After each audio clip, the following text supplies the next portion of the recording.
guys, welcome back to exmolex. I feel like I could use some extra laughs this week, so today's video is going to be a silly one. Things that I did or thought as a Mormon child that made me a bad Mormon. If you're an ex-Mormon, you probably at some point have joked around with talking about like, oh yeah, I was always destined to leave the church because of XYZ. At least that's usually how I am with my ex-Mormon friends. And you know, I just love to give my haters extra ammunition to hate me with, so here's some bad Mormon things about me. I found out when I was in high school that I love the smell of coffee. If you know anything about Mormons, you know that coffee is a huge no-no in the church. And I had never been into a coffee shop at like 15 years old.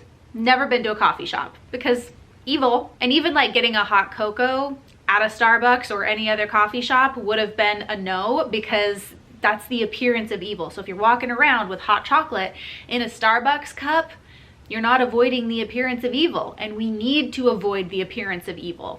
I really hadn't been exposed to coffee at all. All of my friends, family, my whole circle was Mormon. I lived in Utah County my whole life when I was growing up, and so I'd never been around it before. I had no idea what coffee smelled like. But I went to high school for a couple of years at a school that was on a college campus. We would take some classes at the college and some classes in our high school. And the college campus had a coffee shop in the library, and so when I went over there to study or use the library, that was the first time that I ever remember getting whiffs of coffee, and it smelled really good. I never tasted it, and I never would have because I was really committed to following that specific standard, but I liked the way it smelled.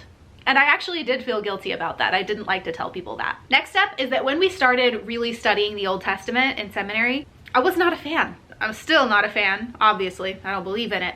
But at the time, it was important that we study it and learn the books and the stories and the lessons and the symbolism and all of that, and I just could not get into it. It was so boring to me. A lot of it didn't make any sense to me. I thought that God was kind of tyrannical a lot of the time. I never would have admitted that. But mostly, it was just really boring and I didn't like it. And that's why I left the church. Next up is that I always loved the look of tattoos and certain piercings. In the Mormon church, nobody's supposed to get tattoos. Men are not supposed to have any piercings, and women can have one set of earrings in their earlobe. Any other piercings, facial piercings, more ear piercings, anything like that is a no. And I knew that from a young age. Gordon B. Hinckley did the whole talk about how we should only have one pair of modest earrings when I was a child. And so, you know, my whole life growing up in the church, I knew that those things were against the rules and that we shouldn't do them. But I liked them.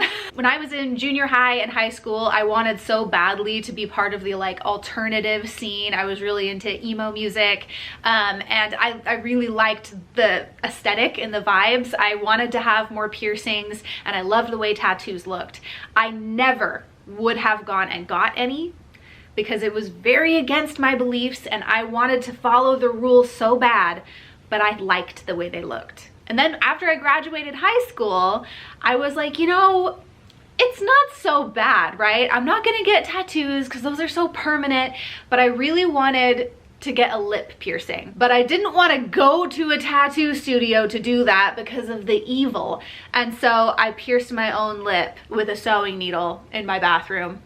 I'm pretty sure I did a video telling the whole story at some point.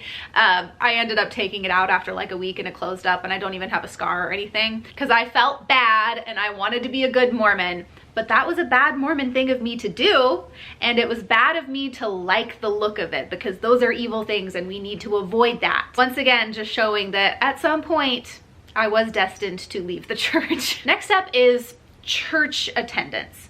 Now, during my adult life in the church, I got very invested in it and I wanted to be very active, and most of the time I actually enjoyed going to church. But as a child, I found church very boring, and there were a lot of times that I didn't want to be there. Now, I still definitely put forward this persona of like Molly Mormon. I liked answering questions in class and stuff like that, but church was 3 hours long, okay? And it was a lot. It was just so much. I got bored. I didn't want to be there. Sometimes it felt like we were just learning the same lessons over and over again. Now, my parents were very, very strict in that we always went to church. There was no option, no room for argument.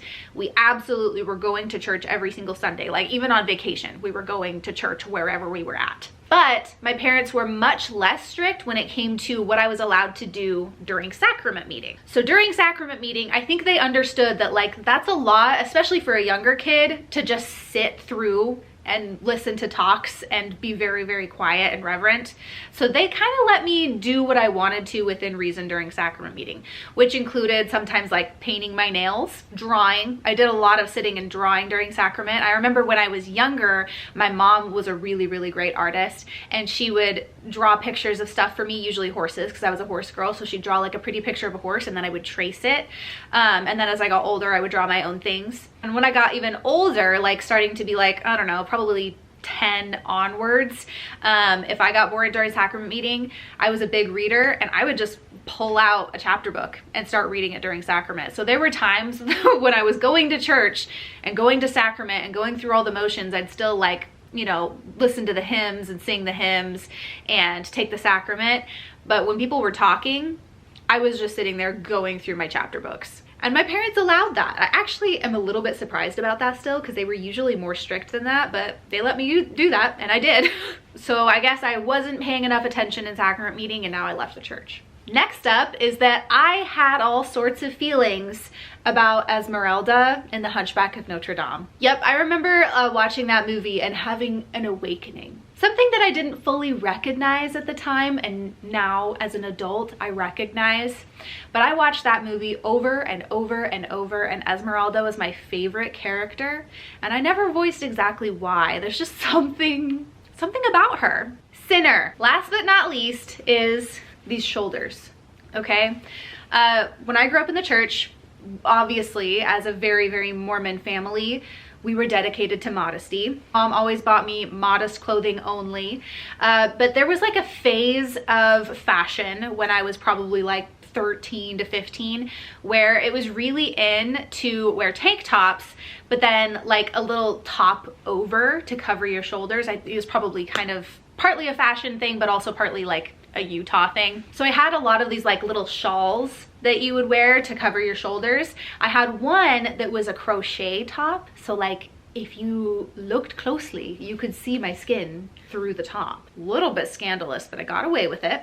Now what I would do as I got a little bit older and more rebellious is that I would wear the tank tops and wear my little shawl over top of it to make it modest, but then when I was out and about without my parents, I would take off that shawl and expose my porn shoulders to the world. I actually remember specifically when MySpace was really big. I made a MySpace account and I started getting into posting really cool pictures of myself on there. So this is like back when selfies were first becoming a thing. We had our little digital cameras and we would take selfies and we would edit the heck out of them, make them like super contrasty black and white and stuff.